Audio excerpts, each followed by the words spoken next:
Allons dans Jérémie 17, verset 9.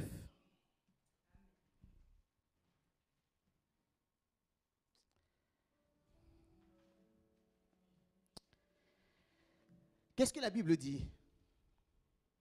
Qui croit en la parole de Dieu déjà? Parce que pour cette prédication, il faut croire que la Bible dit vrai. Alléluia. Parce que tu vas combattre contre toi-même. Alléluia. Mais si tu es plus convaincu de toi que de la parole de Dieu, alors cette parole ne pourra pas te pénétrer réellement. Alléluia. Si tu es plus convaincu de toi-même que de la parole de Dieu, alors cette parole ne pourra pas te toucher. La Bible dit dans Jérémie 17, verset 9, il dit « Le cœur est tortueux par-dessus tout et il est méchant. Qui peut le connaître? Moi, l'Éternel, j'éprouve le cœur, je sonde les reins pour rendre à chacun selon ses voies et selon les fruits de ses œuvres. » Alléluia. Le cœur est tortueux par-dessus tout et il est méchant. Qui peut le connaître? Alléluia. Amen. Mais bien aimé, ce matin, il faut que tu fasses la paix avec le fait que ton cœur est méchant. Amen. Si tu es comme moi, tu vas dire, oh, mais moi, j'ai tué personne. Bon, j'essaie de faire le bien. Je ne me sens pas méchant. Alléluia. On n'a pas dit ce que tu ressens. Mais on parle de la vérité. Alléluia. La vérité de Dieu. Parce que Dieu a dit que l'heure vient, elle est déjà venue, où les vrais adorateurs devront adorer le Père en esprit et en vérité. Alléluia. Dans Jean 4, il dit cela. Et c'est pour cela qu'il avait de la virulence contre les pharisiens. Hypocrites, pharisiens. Devant tout le monde, vous montrez des choses. Mais moi, je connais l'état de votre cœur. Ça veut dire que vous n'êtes pas en vérité. Alléluia. Vous n'êtes pas en vérité. La virulence de Dieu ne se faisait pas sur les païens, ne faisait même pas sur celle qui trompait son mari là. Celle qui avait un mari aimant et tout, ah ma chérie, et elle, dès qu'il est parti, elle le trompe. Dieu n'a pas été virulent sur elle. Il a dit, où sont ceux qui t'accusent? Va mais ne pêche plus. C'est grave ce qu'elle faisait. Hein. C'est pas, attends quand même. J'imagine un jeune Simon. Ah chérie, je vais au travail. Oui mon amour, vas-y. Vas-y. Pierre, viens ici. Ah, il n'est pas là. Et elle a été prise en flagrant délit. Est-ce que vous savez c'est dire quoi flagrant délit? C'est-à-dire c'est pas une supposition. C'est-à-dire qu'on a ouvert le rideau. Ah d'accord. C'est pas Simon qui est là. Alléluia. Et donc il l'envoie. Et Jésus dit que celui qui n'a jamais péché lui jette la première pierre. Après, d'abord, c'est les sages qui s'en vont, les vieux qui s'en vont parce qu'ils disent que si je lance la première pierre, c'est-à-dire que moi, j'aurais dit que j'ai jamais péché. Or, devant tout le monde, personne n'a jamais péché. Donc, ils lâchent leur pierre et ils s'en vont. Et Dieu dit maintenant, où sont ceux qui t'accusent? Moi, je ne t'accuse pas, mais va et ne pêche plus. Alléluia. Voici la parole douce et calme de sagesse devant une femme quand même...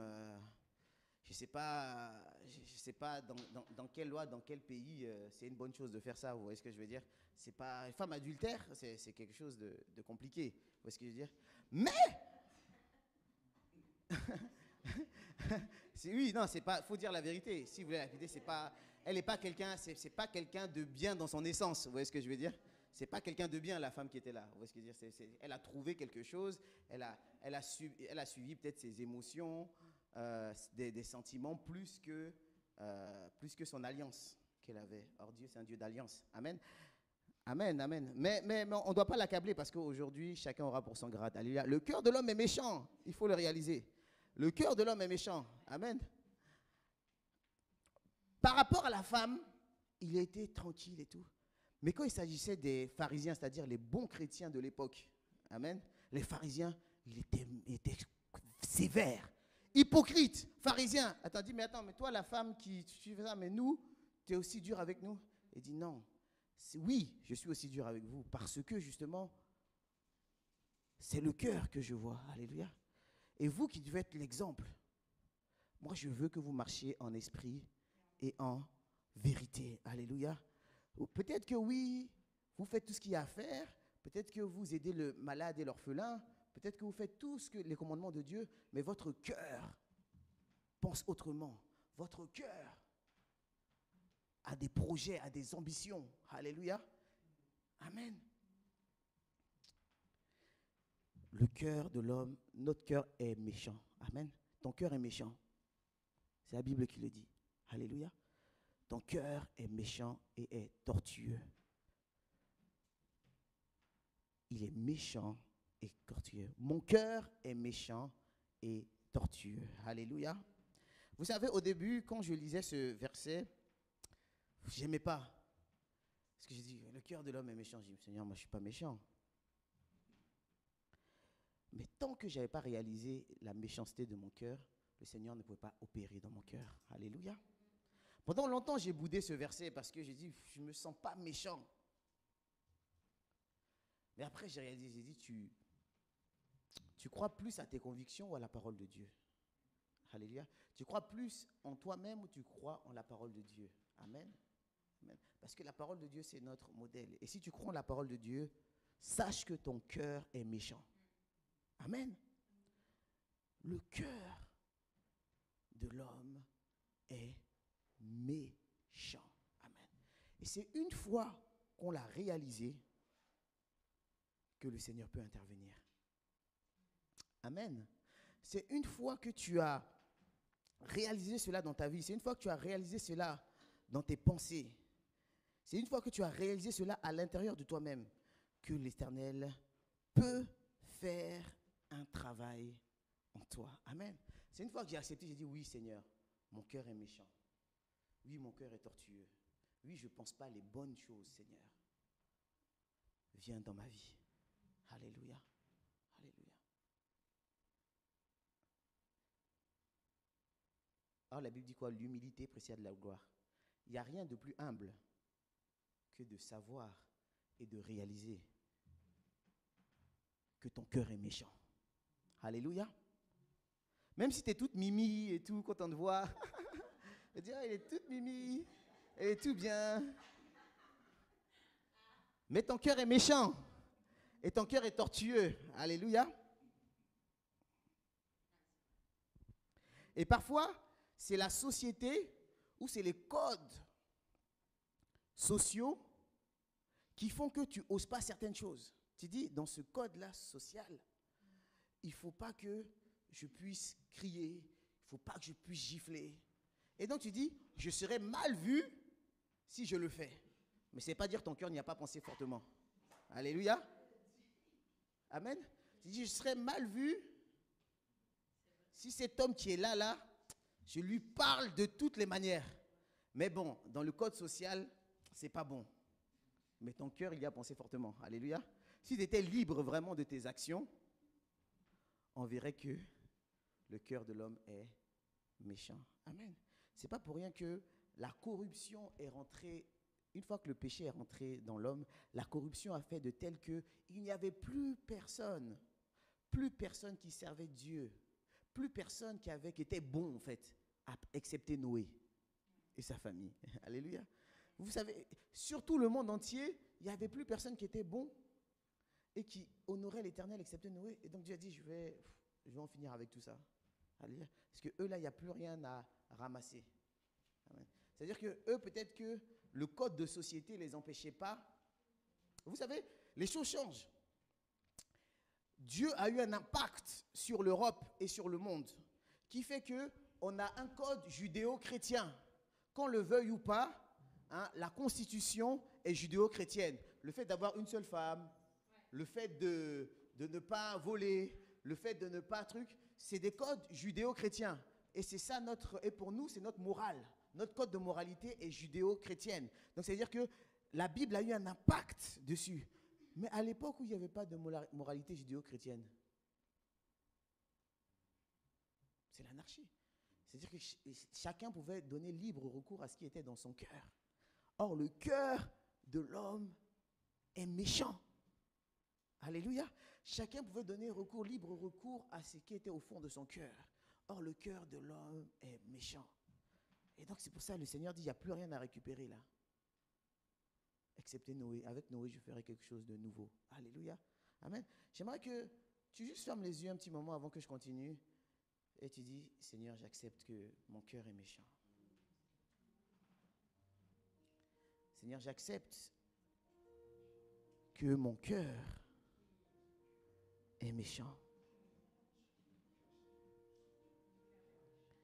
J'accepte que je suis méchant. Et là, je pourrais être en vérité. Amen. Amen. Plus vite tu le réalises, et plus vite tu pourras avancer. Et moins tu seras un schizophrène spirituel. Moi, j'appelle ça comme ça, schizophrène spirituel. La schizophrénie spirituelle, c'est-à-dire que tant que l'Esprit de Dieu est en toi, tu es la meilleure personne du monde. Mais une fois que l'Esprit de Dieu n'est pas en toi, que c'est toi-même, on ne te reconnaît pas. Alléluia. Tu es capable des pires choses quand l'Esprit de Dieu n'est pas en toi, et tu es capable des meilleures choses quand tu pries, quand tu es connecté. Alléluia. Moi, j'appelle ça de la schizophrénie. Alléluia. Et la schizophrénie spirituelle est faite parce qu'on n'a pas réalisé, on n'a pas compris que notre cœur est méchant. Alléluia. Et parce qu'il est méchant, il faut qu'on puisse le traiter. Amen. Alléluia. Il faut prendre le temps de traiter son cœur. Réaliser qu'il est méchant. Tant que tu n'as pas réalisé que ton cœur est méchant, ça laisse lieu à des beaucoup de choses. Tu seras capable des meilleures choses comme tu seras capable des pires choses. Alléluia. Tant que tu n'as pas réalisé que ton cœur est méchant. Donc, Proverbe 6, verset 16. Qu'est-ce que Proverbe 6, verset 16 dit? Il dit, il y a les choses que l'Éternel a en horreur. Alléluia. Et encore pire même qu'il déteste et qu'il a en horreur. Donc on va aller ensemble. Proverbe 6, verset 16, à partir du verset 16.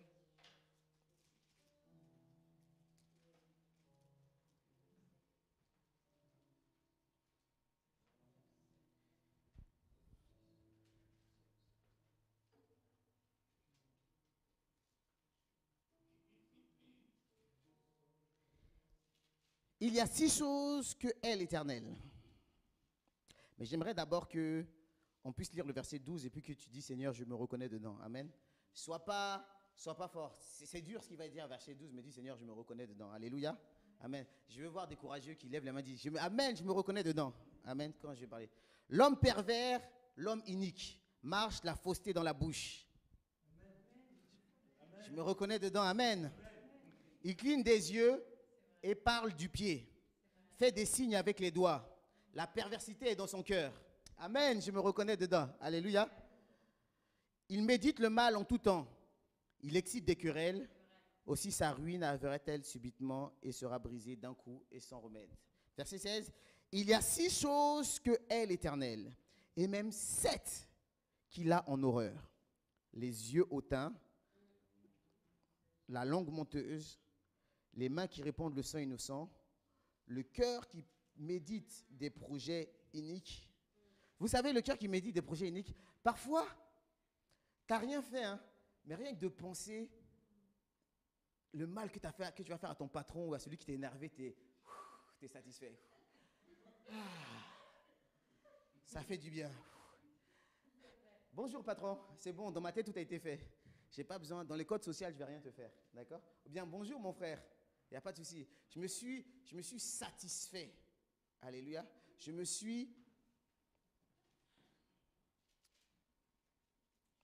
Vous savez comment on appelle ça? De la masturbation spirituelle. Alléluia. C'est-à-dire que tu te fais plaisir toi-même de choses que tu ne peux pas vraiment accomplir. Alléluia. Et tu es là, une fois que tu as pensé au mal que tu lui as fait, t'es bien. Ça m'a fait du bien. Ça a fait du bien de penser ça. Le cœur de l'homme est méchant, je vous dis. Ça m'a fait du bien de penser ça. Je lui ai mis les 4 vérités là. Tu es dans ta tête, tu es en train de penser, on dit, ça va? Oui, oui. Lâche-moi, je suis en train de penser quelque chose de bien. On croit que tu es en train de penser quelque chose de bien, mais tu penses quelque chose de mal. Tu es en train de penser comment tu vas te venger. Mais tu dis, dans ta tête, tu dis, non, mais je suis gentil parce qu'en vrai, je ne vais pas le faire en vrai. je ne vais pas le faire en vrai, donc je ne suis pas quelqu'un de méchant. Alléluia. Je ne vais pas le faire en vrai, donc je ne suis pas quelqu'un de méchant. Si tu ne fais pas en vrai, c'est à cause des codes sociaux, culturels. Si tu ne le fais pas en vrai, c'est à cause de... Mais ton cœur s'est déjà bien fait plaisir dessus. Alléluia. C'est bien fait plaisir dessus. Alléluia. Oh, dis Seigneur, aide-moi. Quand tu as du mal à combattre ces pensées-là, de te venger, des trucs comme ça, tu as envie de dire, non, c'est pas bon, mais ça fait trop du bien aussi en même temps. Tu n'as pas envie de laisser. C'est après quand tu reviens dans la prière, oh Seigneur, tout ça c'est des pensées du diable. Alléluia. Merci Seigneur, alléluia. Non, aujourd'hui je prends du temps pour vous faire réaliser à quel point le cœur de l'homme est méchant. Alléluia. Si on n'a pas réalisé ça, on ne peut pas avancer. Amen. Si on n'a pas regardé. Donc, les pieds qui se hâtent à courir au mal, les faux témoins qui disent des mensonges, et c'est lui qui excite des querelles entre frères. Celui qui excite des querelles entre frères. Alors, vous savez c'est quoi la nature de Dieu?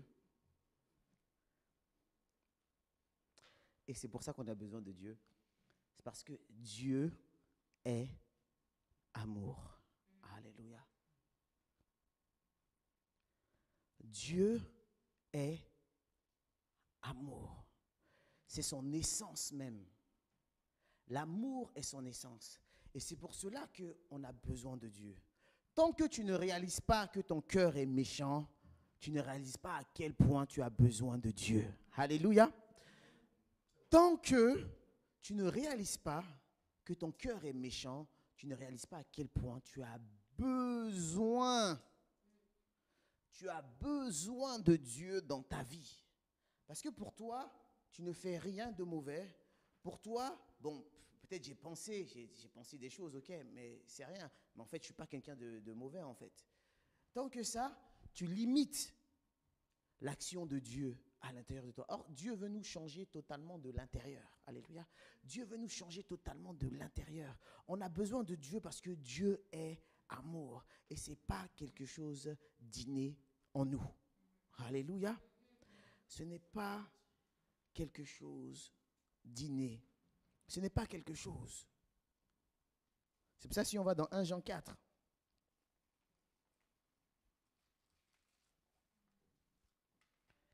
Qu'est-ce que la parole de Dieu dit?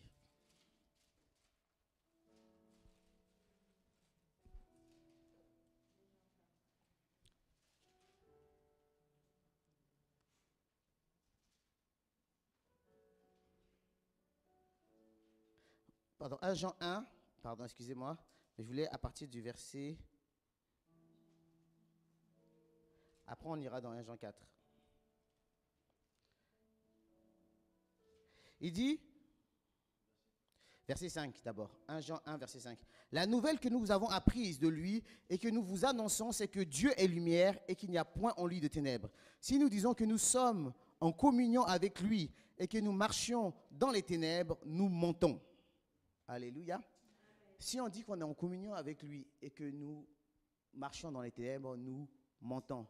Or, Dieu est esprit, il veut que ceux qui l'adorent en esprit et en vérité. Donc, si tu marches dans les ténèbres et que tu dis que tu es connecté avec lui, tu es un menteur, tu n'es pas dans la vérité.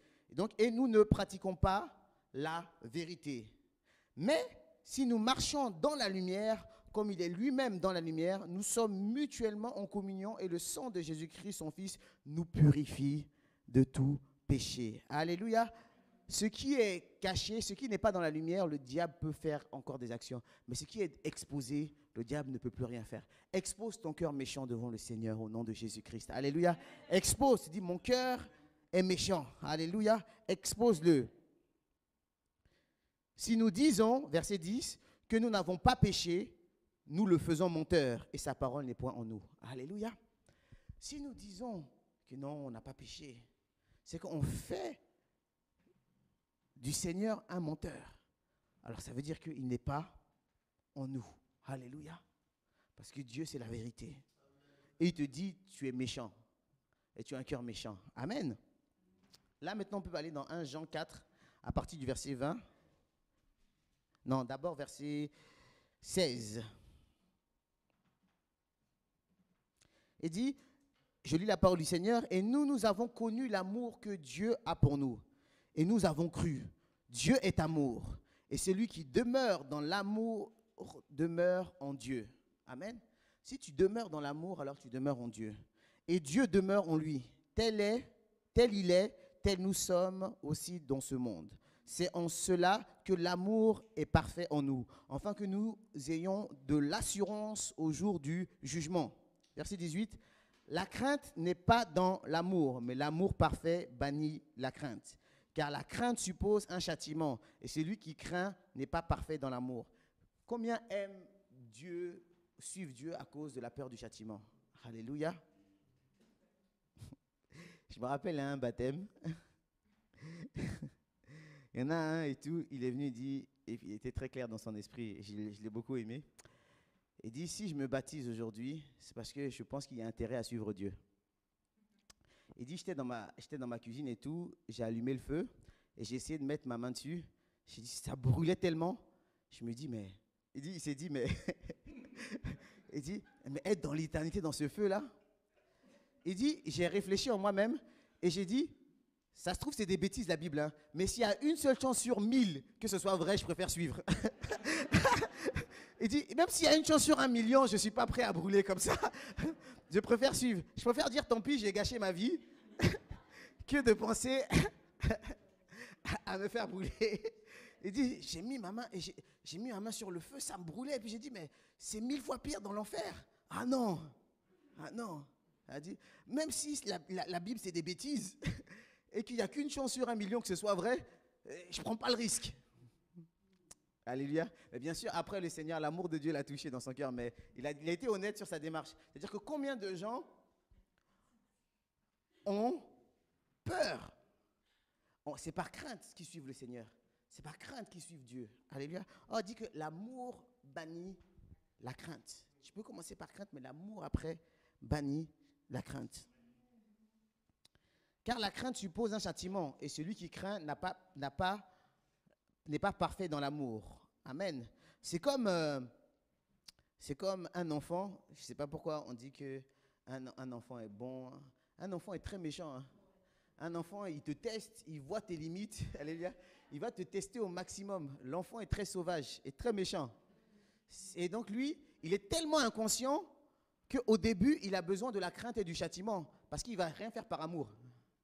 Il va faire par peur de châtiment. Amen. Mais après, l'amour de l'enfant évolue. C'est-à-dire que même s'il devient plus grand que toi, plus costaud que toi, là, il n'a plus la crainte à cause du châtiment parce que tu peux lui faire quoi? Tu vois, t'es ma mère, tu es plus petite que moi, tu ne peux rien lui faire.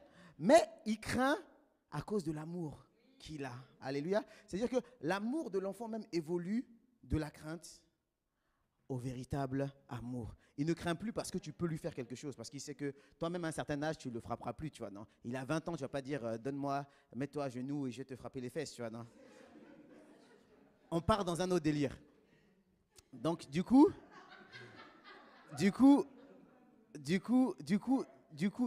c'est normal que là, s'il craint, quand la mère lui parle, il ne craint pas qu'elle va me frapper. Non, il craint par rapport à l'amour et la considération qu'il a pour la mère. Alléluia. Il craint pour l'amour et la considération. Et donc, l'amour de l'enfant évolue. C'est de la même manière que nous, même si on rentre à Dieu, parce qu'on peut rentrer à Dieu par n'importe quelle porte. Alléluia. Mais il faut que l'amour soit parfait en nous, afin qu'on passe de la crainte au respect. C'est parce qu'on respecte. C'est parce qu'on aime et qu'on respecte qu'on ne fait plus. Pas parce qu'on a peur que Dieu nous châtie. Alléluia. Ça, c'est l'amour qui évolue. Il dit, celui qui aime par crainte, l'amour parfait n'est pas en lui. Car la crainte suppose un châtiment. Et celui qui craint n'est pas parfait dans l'amour. Alléluia. Pour nous, nous l'aimons parce qu'il nous a aimés le premier. Si quelqu'un dit, j'aime Dieu, et qu'il... Je ne vais pas encore entrer dedans. Nous l'aimons parce qu'il nous a aimés le premier.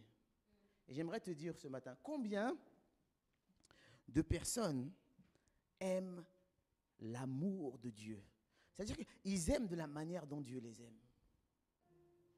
Mais ils sont incapables, même après 15 ans de conversion, de reproduire cet amour-là sur autrui. Alléluia. C'est différent d'aimer l'amour de Dieu et de pratiquer l'amour de Dieu. Alléluia. Il y en a, tu les vois, ils sont fous de Dieu. Pourquoi? Parce qu'ils sentent que Dieu les aime d'un amour, que quoi qu'ils fassent, ils pourront venir vers le Seigneur. Et ça, ils aiment beaucoup.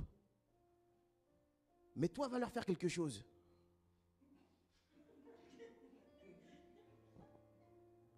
Toi, va leur faire quelque chose. Ils aiment ce que Dieu leur fait, que Dieu leur pardonne et tout. Et dit, ah, Dieu, il est merveilleux. Et donc, tu vois, ils sont vraiment fervents. Hein. Ils aiment vraiment le Seigneur. Mais ils ne pratiquent pas l'amour du Seigneur. C'est-à-dire, ce que le Seigneur leur fait, ils ne le font pas. Pourquoi? Parce qu'ils ne pratiquent pas l'amour du Seigneur. L'amour du Seigneur n'est pas en eux. Ils aiment l'amour du Seigneur. Ils vénèrent l'amour du Seigneur. Ils adorent l'amour du Seigneur. Ils aiment trop ça. Mais ce n'est pas quelque chose qui travaille dans leur vie. Ce n'est pas quelque chose qu'ils pratiquent dans leur vie. Alléluia. Ce n'est pas quelque chose que parfois nous pratiquons dans notre vie. Peut-être en partie. Mais l'amour total, c'est que la façon dont Dieu t'aime, et tu aimes Dieu parce qu'il t'aime, tu dois faire de la même chose. Alléluia. Amen. C'est pourquoi le Seigneur était obligé de jumeler 2 versets. Il dit, quel est le plus grand commandement? Tu aimeras ton Dieu de tout ton cœur, de toute ton âme et de toute ta force. Mais il dit, mais l'autre semblable, c'est aime ton prochain comme toi-même. Il dit, celui-là lui est semblable. C'est-à-dire qu'il ne dissocie pas l'amour de Dieu de l'amour du prochain. Alléluia. Si on le dissocie, alors ce n'est plus la croix. La croix, c'est l'horizontal et le vertical. L'horizontal et le vertical. Alléluia. Vers Dieu et vers les autres. Comme je disais, si c'est que vers Dieu, alors c'est une perche. Alléluia. Et si c'est que vers les hommes, c'est un bâton. Mais c'est les 2 réunis qui font la croix. Alléluia. C'est le pasteur Tellier qui disait ça. La croix, c'est l'horizontal et le vertical. Amen. Dieu dit, tu aimeras ton Dieu de tout ton cœur, de toute ton âme, de toute ta pensée, de toute ta force. Et l'autre qui lui est semblable, c'est tu aimeras ton prochain comme toi-même. Alléluia. Que Seigneur puisse, qu'on soit des cœurs repentants du fait que, oui, on aime Dieu, on aime l'amour de Dieu, mais on ne pratique pas l'amour de Dieu. On aime tellement ce qu'il fait dans nos vies, on aime tellement qu'il est là pour nous, qu'il est prêt pour nous, on aime tellement qu'il nous pardonne qu'on peut aller le voir pour dire, oh Seigneur, j'ai pas été bon contre toi, et puis il nous aime. On aime ça, mais on a du mal à le pratiquer nous-mêmes dans notre vie. Alléluia. C'est-à-dire que l'amour de Dieu n'est point en nous. Alors il faut dire au Seigneur, aide-moi de me donner ton amour parce que mon cœur est méchant. Mon cœur est méchant. Mon cœur est méchant. Tant que tu ne réalises pas que ton cœur est méchant, tu ne pourras pas bénéficier réellement de l'amour de Dieu. Alléluia. Tant qu'on ne réalise pas que notre cœur est méchant, on ne peut pas pleinement profiter de l'amour de Dieu. Verset 20 dit, c'est pour ça, si quelqu'un dit, j'aime Dieu, et qu'il haït son frère, c'est un menteur. Car celui qui n'aime pas son frère qu'il voit, comment peut-il aimer Dieu qu'il ne voit pas?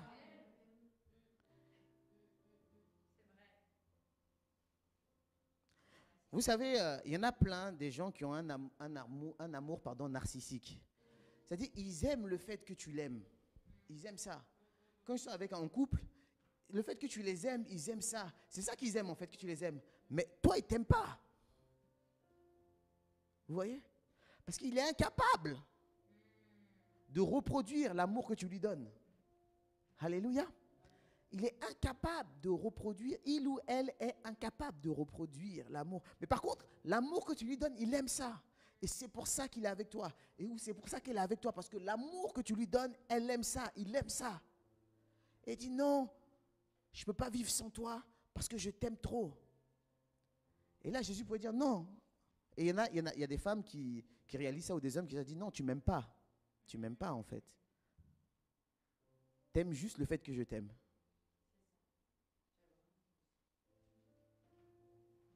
T'aimes juste le fait que je t'aime. En fait, tu m'aimes pas. Ce que tu aimes en moi, c'est le fait que je t'aime. Mais sinon, moi-même, tu m'aimes pas. Sinon, tu aurais fait les mêmes choses que je fais pour toi. Alléluia. Et c'est pour ça qu'il faut se poser la question, est-ce qu'on aime vraiment Dieu? Alléluia. Ou on aime l'amour de Dieu? Alléluia. Aime-t-on Dieu ou aimons-nous l'amour de Dieu? Parce que celui qui aime Dieu réellement pratique l'amour de Dieu envers Dieu. Mais celui qui aime l'amour de Dieu, ça va que dans un seul sens. C'est lui seul qui prend. C'est lui seul qu'on pardonne. C'est lui seul qui a le droit à des câlins. C'est lui seul qui a le droit à tout. Mais ça ne va pas dans les deux sens. Alléluia. Trop de chrétiens aiment l'amour de Dieu. Trop de chrétiens adorent l'amour de Dieu, mais n'aiment pas Dieu. Alléluia. C'est difficile de vraiment aimer Dieu parce que notre cœur est méchant. Parce que si on aime vraiment Dieu, il dit celui qui m'aime, Jésus dit, celui qui m'aime, c'est celui qui fait mes commandements. Jésus dit, celui qui m'aime, c'est celui qui fait mes commandements. Il dit, ah mais Dieu, arrête ça, je t'aime, même si je ne pratique pas tes commandements, mais tu sais que je t'aime. Non, tu ne m'aimes pas. Tu aimes l'amour que je te donne. Mais Dieu est tellement amour qu'il dit, c'est pas grave, aime l'amour que je te donne. Peut-être qu'un jour, toi aussi tu vas m'aimer. Comme je t'aime. Alléluia. Amen. Il va te donner encore de l'amour. Même s'il sait que tu n'aimes que l'amour qu'il te donne. Parce que tu es incapable de pratiquer ses commandements. Alléluia. Tu es incapable de pratiquer ses commandements, donc tu ne l'aimes pas. Mais tu aimes l'amour qu'il te donne. Tu aimes trop même l'amour qu'il te donne. Alléluia. Mais tu es incapable de l'aimer comme il t'aime. Parce que l'amour, ce n'est pas un mot, c'est des actions. L'amour, c'est des actions. L'amour, c'est des actions. Ce n'est pas une idée. Tant que pour toi, l'amour de Dieu sera une idée, alors sache que tu n'aimes pas Dieu.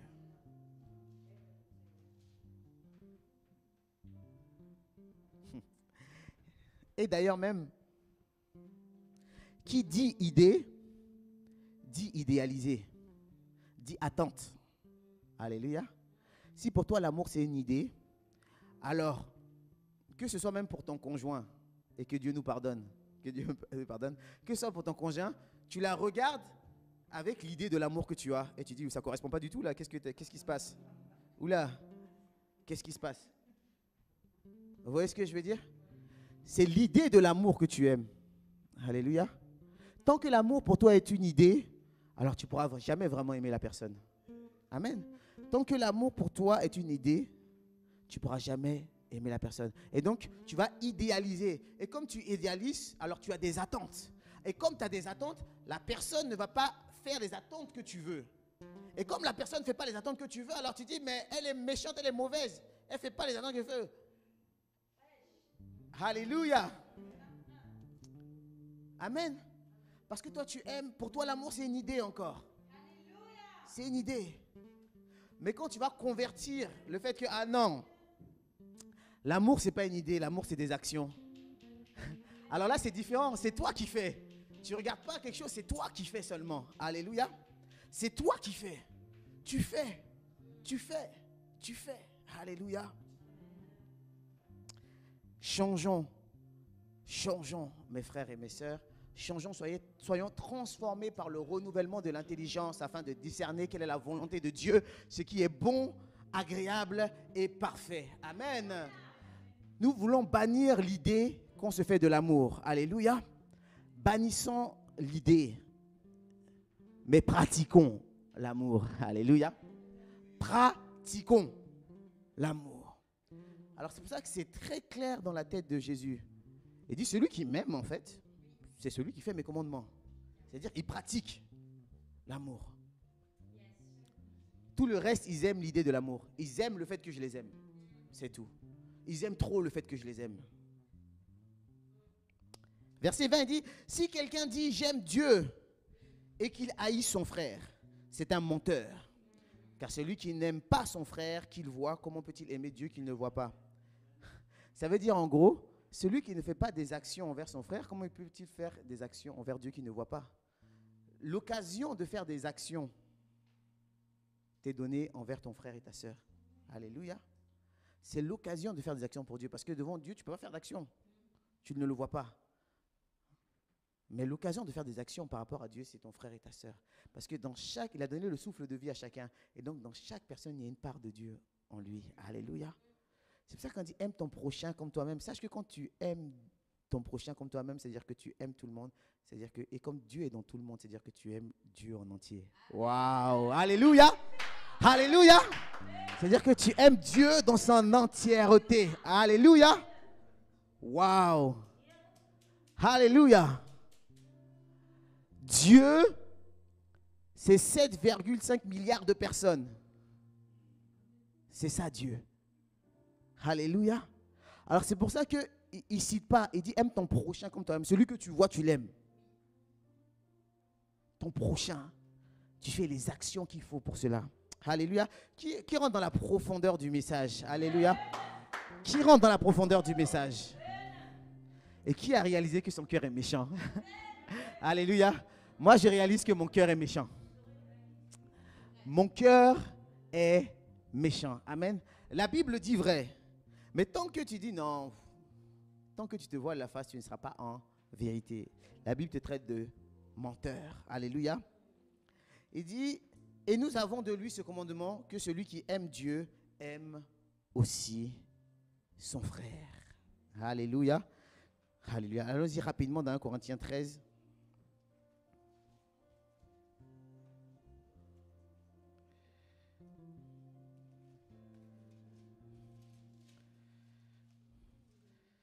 Seigneur, travaille nos cœurs. Seigneur, travaille nos cœurs, Seigneur. Afin qu'on puisse vraiment l'aimer. Ah, j'aime trop quand il dit à Pierre, Pierre, m'aimes-tu? Oui, Seigneur, je t'aime. Pierre, m'aimes-tu? Oui, je t'aime. Pierre, m'aimes-tu vraiment? Alléluia.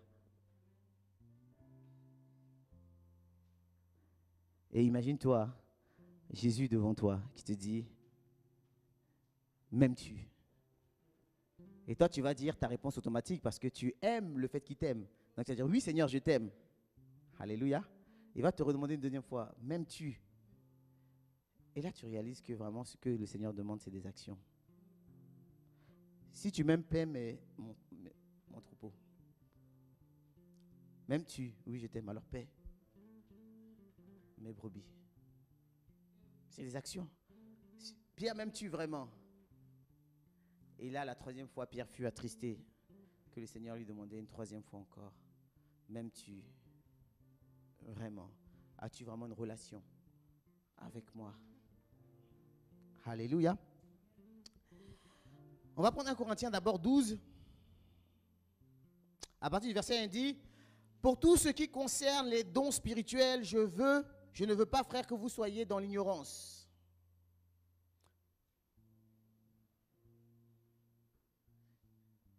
Et verset 4, il dit, il y a diversité de dons, mais le même esprit. Diversité de ministères, mais le même Seigneur. Diversité d'opérations, mais le même Dieu qui opère en tout et en tous. Verset 7, or à chacun la manifestation de l'esprit est donnée pour une utilité commune. Alléluia. Il y a diversité de toutes ces choses, or ces choses sont pour une utilité commune. Et allons directement au verset 29. Tous sont-ils apôtres? Tous sont-ils prophètes? Tous sont-ils docteurs? Tous ont-ils les dons des miracles? Tous ont-ils le don de guérison? Tous parlent-ils en langue? Tous interprètent-ils? Et verset 31. Aspirez aux dons les meilleurs Et là, maintenant, je vais vous montrer une voie par excellence. Alléluia. Moi, j'ai envie que 1 Corinthiens 13 commence par 1 Corinthiens 12, verset 31. Il dit maintenant, je vais vous montrer, aspirer aux dons les meilleurs. Et là, je vais vous montrer une voie par excellence. Et voici la voie par excellence, verset 1. Quand je parlerai la langue des hommes et des anges, si je n'ai pas l'amour, je suis un airain qui résonne, une cymbale qui retentit. Et quand j'aurai le don de prophétie, la science de tous les mystères et de toute la connaissance, quand j'aurai même toute la foi jusqu'à transporter les montagnes, si je n'ai pas l'amour, je ne suis rien. Et quand je distribuerai tous mes biens pour la nourriture des pauvres, quand je livrerai mon corps pour être brûlé, si je n'ai pas l'amour, cela ne me sert de rien. Alléluia. Le Seigneur, l'apôtre Paul là catégorise trois groupes de dons. Alléluia. Il dit, je vais vous montrer une voie par expérience. Le Seigneur t'a béni et tu es catégorisé dans l'un de ces 3 groupes de dons. Alléluia. Il dit, quand je parlerai la langue des anges et des hommes, c'est-à-dire que tu as une facilité à te connecter à l'Esprit de Dieu.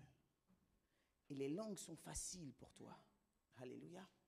Les langues, c'est des mystères qu'on dit à Dieu. Et puis aussi, c'est des choses que le Seigneur parle. Alléluia. Et quand tu es dans ce principe-là, dans ce thème-là, il dit, même quand tu es dans cette catégorie, parce qu'on appartient toujours à 2 catégories ou à 1 catégorie et demie.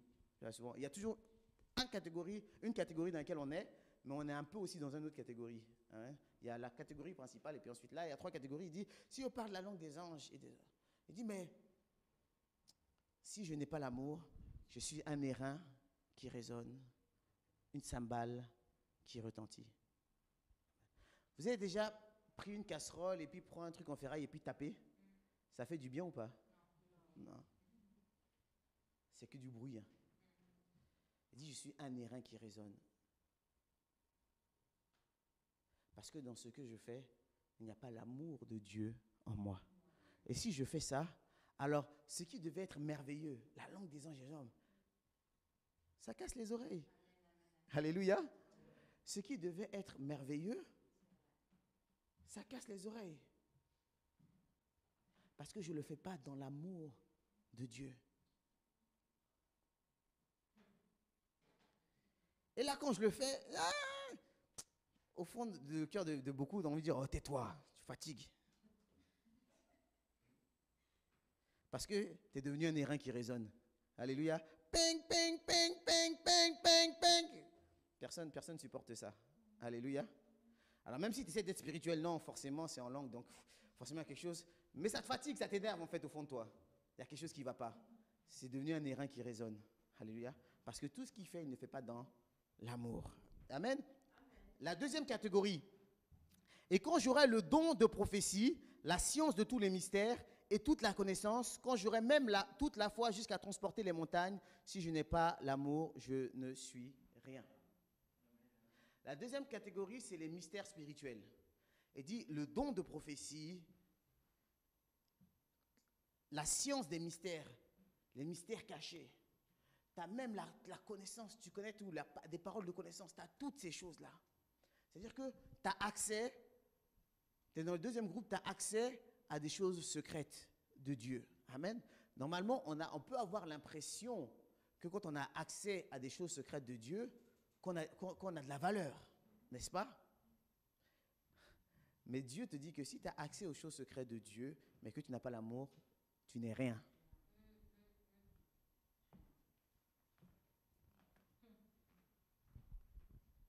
Si le Seigneur t'a béni dans le deuxième groupe,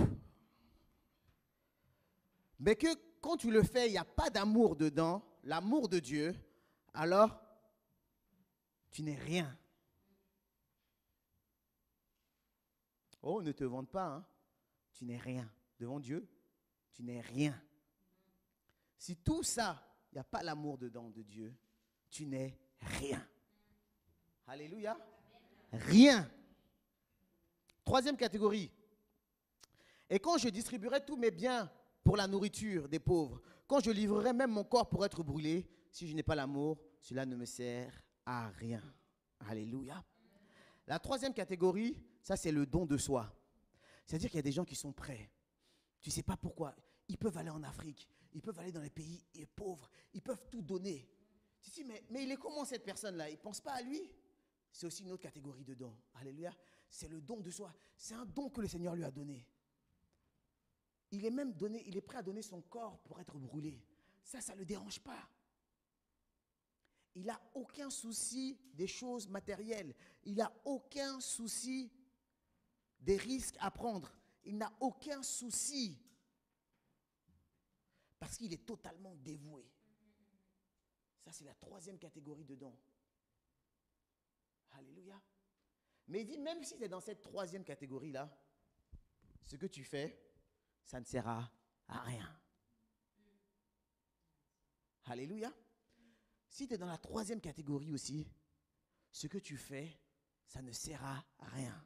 Alléluia. Vous voyez, selon les catégories, il dit selon les a priori qu'on pourrait avoir. Toi, tu es dans la catégorie 1, tu dis oui, je parle la langue des anges et des hommes et tout. Ouh, les gens ont envie de m'écouter. Tu as un airain qui résonne, une cymbale qui retentit. Alléluia. Calme-toi vite fait. Amen.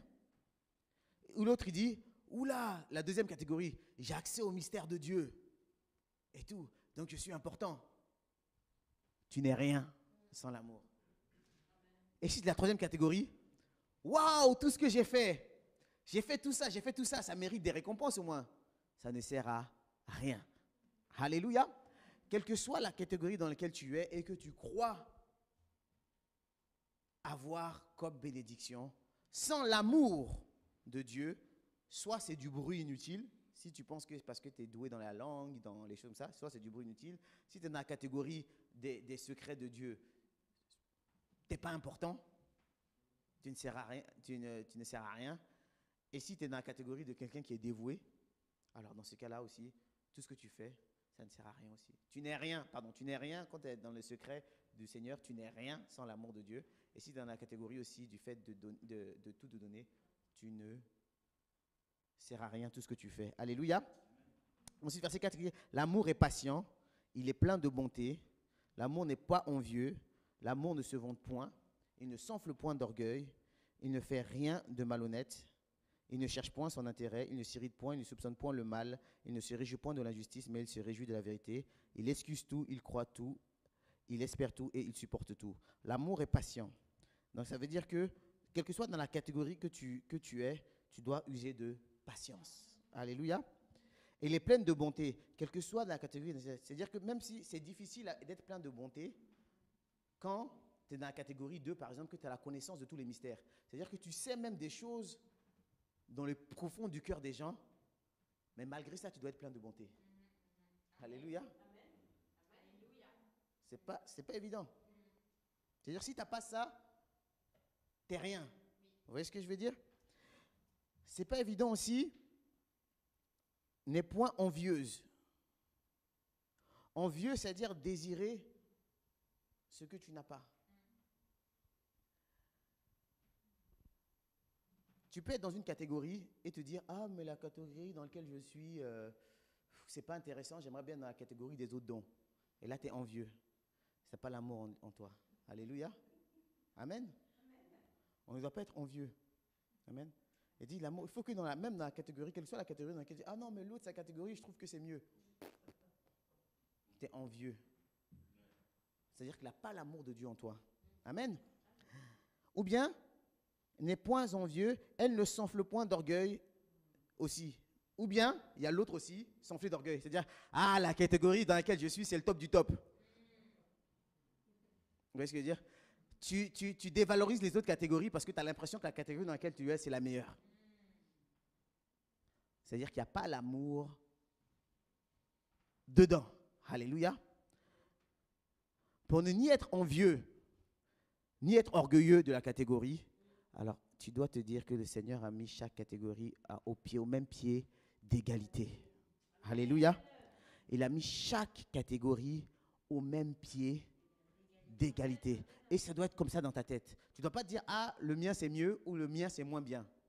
Tu dois dire que tout est dans le même pied d'égalité parce que tout est pour une utilité commune. Alléluia.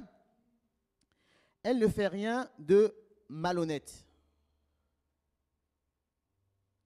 Faire quelque chose de malhonnête, c'est quoi? On avait regardé dans le dictionnaire, faire quelque chose de malhonnête, c'est faire des choses qui sont préjudiciables ou qui sont, comment dire, scandaleuses par rapport aux critères sociaux, culturels dans lesquels tu es. D'accord? Ok? Si c'est scandaleux ou si ça va à l'encontre des critères socio-culturels dans lesquels tu es, alors c'est malhonnête. C'est ça la malhonnêteté. D'accord?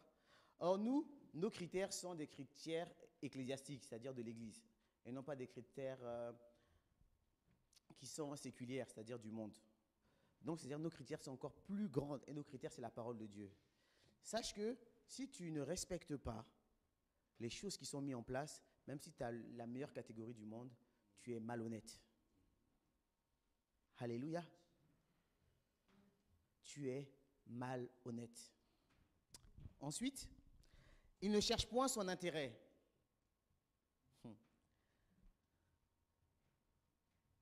L'amour que Dieu parle, tu ne cherches pas son intérêt. C'est-à-dire que si tu es dans une catégorie et que tu te dis, au fond de toi un peu, parce que le cœur de l'homme est méchant, si je fais ça à ce moment précis, là les gens vont voir que j'ai ce don.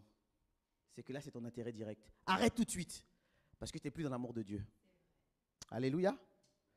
Si tu fais une chose et que tu sens qu'il y a ton intérêt dedans, arrête. Fais de la manière dont il n'y aura pas ton intérêt dedans. Alléluia. Et là tu seras totalement dans l'amour de Dieu. Amen. Amen. Quelle que soit la catégorie dans laquelle tu es, si tu sens qu'il y a un peu de ton intérêt en le faisant, parce que tu seras vu ou les gens vont te reconnaître, tout ça. Si tu sens qu'il y a un peu de ton intérêt, ne fais pas de cette manière. Trouve une autre manière pour le faire. Alléluia. Parce que l'amour de Dieu, quand on est amour de Dieu, il n'y a point son intérêt. Alléluia. Et combien, justement, trichent un peu entre leur intérêt, et donc ils trouvent les bons moments pour que leur intérêt soit mis en avant. Alléluia. Vous dites, ah, waouh, les dons qu'il a, c'est merveilleux. Il y a aussi un autre piège. Parce que le Seigneur peut t'utiliser, par exemple, si tu es dans la catégorie du don pour donner des choses, ou tu es dans la catégorie ou de te donner toi-même, ou tu es dans la catégorie aussi des mystères cachés, le Seigneur peut t'utiliser par rapport à une situation que tu as contre un frère et contre une sœur. Or, si tu regardes ton intérêt, si tu fais la chose que le Seigneur t'a demandé et que la personne n'a pas eu la réaction que tu attendais, alors ça peut même encore plus gâter ton amitié. Par exemple, si c'est une parole de connaissance en disant « oui, pardonne à ton frère, pardonne-le et tout », et tu sais que c'est par rapport à toi-même, et toi, comme tu cherches ton intérêt dedans, et que la personne ne fait pas ce que tu as dit, du coup, tu le prends personnellement.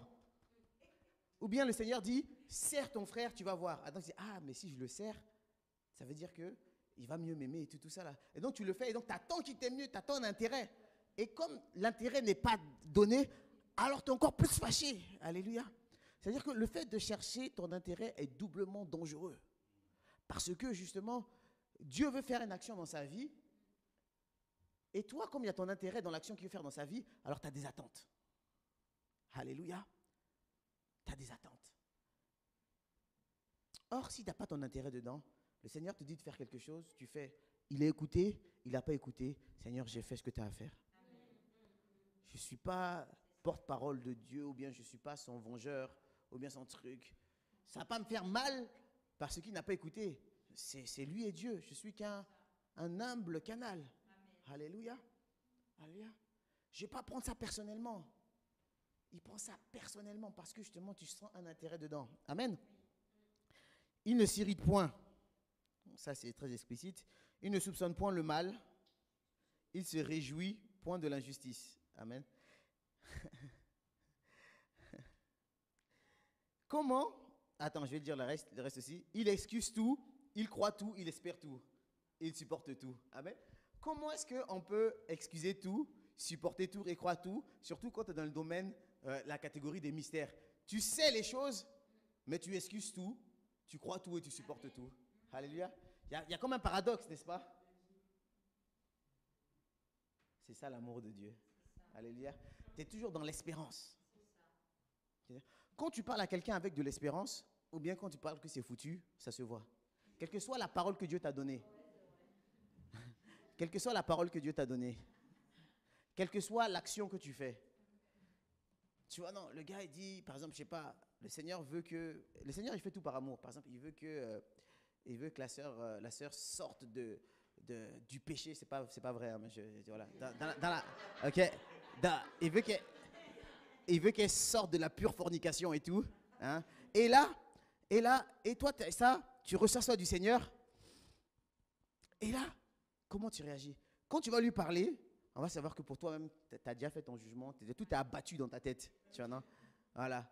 Mais quand tu espères tout, tu dis, ah, mais si le Seigneur fait ça, c'est parce qu'il veut changer les choses. Alléluia. Ton langage est différent. Alléluia.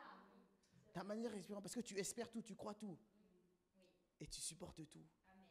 Ton langage est différent. Ta manière de voir est différente. On sait quand la personne sait que, ah, là, j'attends le jugement du Seigneur par rapport à sa vie. Ingrate qu'elle est. Pécheresse. Tu vois, non? Mais ou quand tu espères, c'est pas pareil. Vous savez, il y en a un qui était pareil chez Jonas. Lui, il espérait pour qu'on ne dise pas que c'est un faux prophète, que Ninive soit détruit. N'est-ce pas? Il avait la haine quand ils se sont repentis. Vous voyez comment le cœur de l'homme est méchant? Jonas avait la haine qu'il soit repenti. Il dit, repentez-vous parce que sinon, dans 3 jours, tout sera détruit. Déjà même, il ne voulait pas y aller. Il dit, Seigneur, même j'ai envie de te cogner. J'avais pas envie d'y aller. Tu me forces à y aller et tu veux me faire passer pour un faux prophète. Amen.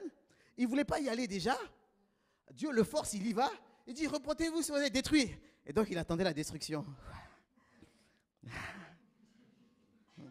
Non, ils se sont repentis. Ah, il était au bout de sa vie.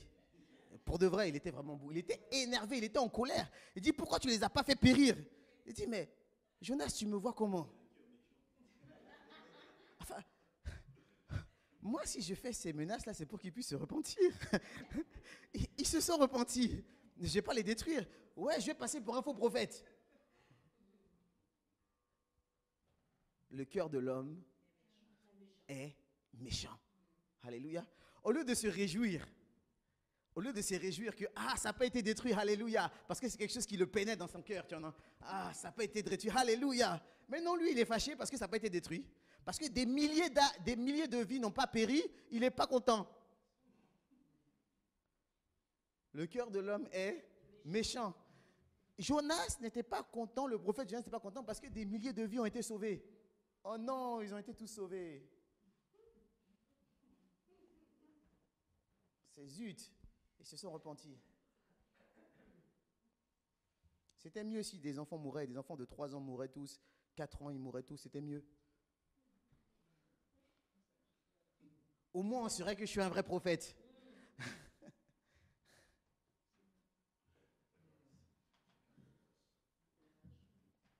Et là le Seigneur, alors qu'il faisait soleil, lui fait un arbre qui lui met à l'abri. Et puis il est content de cet arbre et tout. Et d'un coup le Seigneur fait périr cet arbre. Et Jonas est en colère. Et puis il pleure pour l'arbre qui a péri. Mais il dit, mais Jonas, toi tu pleures parce que cet arbre-là que je t'ai mis, qui t'était confortable pour toi, a péri. Et moi, à plus forte raison, si Ninive était détruite, toutes ces âmes-là que j'aime. Et là, Jonas a compris. Alléluia. Le cœur de l'homme est méchant. Amen. On va se lever tous ensemble.